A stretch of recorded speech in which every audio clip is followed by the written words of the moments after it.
Let me tell about myself. My name is Arjun. I'm 22 years old. I'm from the cultural capital of Uzbekistan, Samarkand. Currently, I'm a second year student and I study in Higher School of Economics in program International Business and Management in St. Petersburg, Russia. I provide my leisures with activities interesting to me. So my hobbies are reading academic and art books, playing chess and football.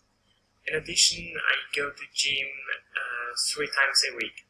So I have a work experience. I have worked such as waiter in a restaurant and shop assistant in sport shops. And I'm activist volunteer in some society.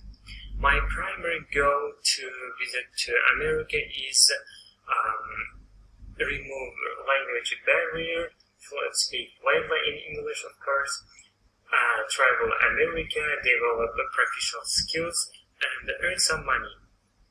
That's it. Thank you for your attention. Bye. See you.